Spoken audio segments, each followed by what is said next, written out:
ብቻ ስላለቀሰች እኔና አብርሃም ምንም እናምነው ነገር የለም። ምክንያቱም እኔና እሷ በታረቅን ታይም ላይ ይሄን ነው ባና አይቼዋለሁ። ይሄ ያዞምባ ነው ምንም አይገባ። ሰላም ጤና ይስጥልኝ። እንግዲህ የተከበራችሁ ቤተሰቦች እንዴት ናችሁ? እኔ ያለው እግዚአብሔር ይመስገን። ቤተሰብ እንግዲህ የነ ሩታ ልጅ የአብርሽ ልጅ ልዑሌ እንግዲህ ተገኝቷል ተብሏል። እንግዲህ ዋናው መገኘቱ ነው። ሲጀመር ከየት ጠፋና ከየት ተገኘ ነው ጥያቄው። ሄርሚ እንግዲህ መግቢያ ላይ እንዳያችኋት አንቺ የምታለቅሽው የአዞ እንባ ነው፣ ከዚህም በፊት ይሄንን እንባ በውሸት አቀዋለሁ ብላታለች ማለት ነው። ሄርሚ በጣም የዋህ እንደሆነች የማቀው ምንድነው መሰላችሁ? በቃ አሁን ልጁ ተገኝቷል፣ ሂዱና ወረቀቱን ወይም ደግሞ ክሳችሁን አንሱ በጸባይ ማለት ነው። እንግዲህ ገነት ተብዬዋ ምንድነው ያለችው? እኔ አንቺን ማናገር አልፈልግም፣ አንቺን አይደለም የጠራሁት እኔ አብርሽን ነው የጠራሁት ብላለች ማለት ነው። ክሱ የሚያመለክተው እንግዲህ ቡዜን፣ ሄርሜላን፣ አብርሽን ነው። ስለዚህ እች ልጅ ስለተጠቀሰች መምጣት ግድ ነው ማለት ነው። እና አብርሃም ምንድን ያለው ሲጀመር ውርደትሽን ለመሸፈን ነው የምታለቅሽው፣ በለቅሶ አይሸፈንም፣ ልጁ አልጠፋም፣ ድሮም እናንተ ጋ ነው። እንዴት ነው ቤተሰቦችሽ ጋር እየሄደ ገኒ የኔ አክስት ናት እንጂ የልጁ አክስት አይደለችም፣ ሰራተኛችን ወይም ደግሞ አጋዣችን አክስት እንደሆነች ስለምታቅ ነው ቡዜ መሰለችን ብላለች ማለት ነው። እና ሩታ ግን ማለት ነው አታስመሲ፣ ደስ አይልም፣ ልጁ አልጠፋም። በነ ሄርሜላ አታሳብቢ። ሄርሚ ጀግናነሽ። አሁንም ከአብርሃም ጋር አብራችሁ በጣም ኦዲየንሶች አይቻለሁ። ኮመንተሮች ኮመታችሁ ዛሬ ዋው ያበደ ኮመንት ነው። ምክንያቱም ሩታ ጥፋተኛ እንደሆነች እና ሄርሜላ ሩታ አጠገብ እንዳትደርስ ያደረጋችሁት ትብብር ማለት ነው። ስለዚህ አብርሃምና ሄርሜላውን ናቸው ያሉት በሰላም ነው እየኖሩ ያላሉ። እና ቤተሰብ እንግዲህ ሩታ ምንድን ያለችው መሰላችሁ? ልጁን ከቤት ስናጣው እናንተ ናችሁ የወሰዳችሁት ያልኩት በእርግጠኝነት ነው፣ እኔ ውሸቴን አይደለም አላወኩም ብላ እንግዲህ ግግም ብላለች ማለት ነው። እንግዲህ ሩታ ሄርሜላ ምንድን የጠየቀቻት 4 ቀን ሙሉ እንዴት ነው ከአንድ እናት ስር ልጅን ወስዶ ዝም የሚባለውን? ስለዚህ ሩታ ስለምታቅ ነው ልጁ ያለበት ቦታ። ገኒና አንቺ ተመካክራችሁ ነው ብላለች። አዎ እውነት ነው፣ ምክክር ነው የሚመስለው ማለት ነው። እና ለማንኛውም ልዑሌ እንግዲህ እግዚአብሔር ይርዳክ፣ ምንም ማድረግ አይቻልም። እዚህ ሚዲያ ላይ እንግዲህ አንተው ፈምስና እንግዲህ ወደፊት አንተ ራሱ ትመራለህ ቲክቶክንና ዩቲዩብን ማለት ነው። ስለዚህ እኛ ልጁን አታምጡብን አንፈልግም ብለናል፣ እምቢ ብላችኋል። ምክንያቱም በቃ ልጁ ከሌለ የምትፈምሱ አይመስላችሁ፣ ልዑሌ ከሌለ ማለት ነው። ስለዚህ እኛ ምንም ማድረግ አንችልም ገንዬ ማለት ነው። ልጁን ወስደሽ እዛ ካስቀመጥሽ እንዴት ነው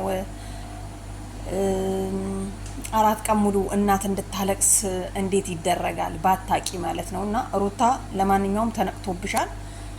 የከሰስኳችሁ እናንተ ናችሁ። ከዚህ በፊት ደብቃችኋል 10 ጊዜ ማለት ነው። ሄርሜላ ከዚህ በፊት እንደዚህ ስላረጋችሁኝ ምናምን ያለሽ ሩታ ማለት ነው። ያለፈ ነገር እኮ አለፈ፣ ያለፈ አይታፈስም። ገባሽ? አብርሽ ትላንትና ነበረ፣ ዛሬ ደግሞ ከሄርሜላ ጋር ነው ያለው። ስለ ትላንቱ ሳይሆን ሰው ልጅ ማሰብ ያለበት ስለ ዛሬ ነው፣ ስለ ዛሬ ብቻ። እና የሩታ ልጅ ግን እንዴት ነው ቆንጮን የተቆረጠው ወይስ እንትን ነው ምንድን ነው የሚባለው? ፓንክ ነው ምናምን ነገር እንደዛ መሆኑ ነው። ለማንኛውም እንግዲህ ለልጅሽ ፈጣሪ ይርዳ። አንቺም እንግዲህ በርቺ፣ ምንም ማለት አይደለም። ግን እኮ ማለት ነው ሩታ ከበፊቱ ዛሬ በጣም አለቀሰች። የሆነ የጠፋ ጊዜ ምንም ድንግጥ ራሱ ምናምን ነገር አላለችም ነበርና አልደነገጥሽም እንዲያሉንሽም ምናምን ነገር ሲሉ ፊቷ ላይ ያስታውቃል ምናምን ነገር ሲሉ ትላንትና አልቀሳለች። ዛሬ ደግሞ ሲገኝ ልጄ ምናምን ነገር ወይኔ ልጄን አገኘሁት ምናምን ነገር አዲስ እንትን ልታበስረም ማለት ነው። እና በጣም በሙሉ ተከታዮችሽ በዚህ ልጅ መጥፋት ማንም ያመነ የለም። ምክንያቱም ቅናት፣ በቀል ሄርሜላን ልትበቀይ ያደረግሽው ነገር ነው። ሁለተኛ ደግሞ እሺ ልጅሽ ተገኝቷል።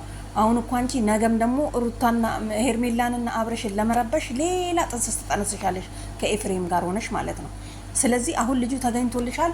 ነገ እነሱ ያሉበት ቦታ አትምጪ፣ ላይፋቸውን ይቅጩበት፣ ላይፋቸውን ያሳልፉበት። ሩታ እንዴ በቃ አይፈልግም አብርሽ። ጉድ እኮ ነው። ራሱ ሲፈልግ አንቺ ጋር ይመጣ የለ። አንቺ እኮ አሁን በቅናት በበቀል ምናምን ነገር ዝም ብለሽ እንትን የምትይ ከሆነ ዞር ብሎ ራሱ አያይሽም። ሄርሜላ በጸባይዋ ነው። ሄርሜላ በመታገሷ ነው። ሄርሜላ ፍቅር በመስጠቷ ነው። ገባሽ? ስትሰጪ ይሰጥሻል ማለት ነው። አንቺ ግን ወደህክም ጠላህም ሰራልሃለሁ አንድ ቀን እኔ ጋር ትመጣለህ ባልሽው መሰረት ቁጭ ብለሽ አረፈሽ መጠበቁ ይሻላል እንጂ እንደዚህ በግድ ማስገደዱ ጥሩ ነው ብዬ አላምንም። ለማንኛውም ዋናው ልጁ መገኘቱ ነው፣ ቤተሰብ ማለት ነው። ያው እንዳልጠፋ ታውቃላችሁ። ይሄ ሲስተም ነው። ሄርሜላና አብርሽን ለመረበሽ የተደረገ ሴራ ነው እና ገንዬ አይዞሽ፣ ከዚህ ውስጥ ብትወጪ ጥሩ ነው። አብርሽ እንግዲህ እዚህ ውስጥ እስከገባሽ ድረስ ሰው መጥፎ ከሰራ መጥፎ ነው እላለሁኝ፣ ሰዎችን አከብራለሁኝ፣ ግን መጥፎ ለሰራ ሰው ደግሞ መጥፎ ነው የሰራችሁት ብዬ እጋፈጣለሁ ብሏል ማለት ነው። ስለዚህ ምንም ማድረግ አይቻልም። ሰዎች እንግዲህ ያው ስታከብሩ ነው የምትከበሩት። ይሄ የታወቀ ነገር ነው፣ የታወቀ የገጠማችሁ ታውቁታላችሁና ሩታ እንግዲህ በቃ ውጪ ከዚህ ውስጥ። እስቲ አብርሽና ሄርሜላ ደግሞ ትንሽ አረፍ ይበሉና አብርሽ ራሱ እኮ በቃ መናገር ራሱ አቃተው። ዛሬ እኮ ብዙ መናገር ራሱ አልፈለገም። ምክንያቱም የድንጋጤው ብዛት፣ ገባችሁ አይደለ? የድንጋጤው ብዛት ጥለዋችሁ ነው እንደውም የሄዱት ማለት ነው። ምክንያቱም የጥሪ ወረቀት ደርሷል። ያው የጥሪን ወረቀት የማንሳት ግዴታ ያለባችሁ እናንተ ናችሁ። ምክንያቱም ስም አለ ስም ሰጥታችኋል። ምንም አታመጡም። ስለ ህግ ምናምን ነገር ብለሽ እኮ ገዋልሽ። ነይ እንደውም ማታውቂው አንቺ ነሽ ማለት ነው ከሄርሜላ። ለማንኛውም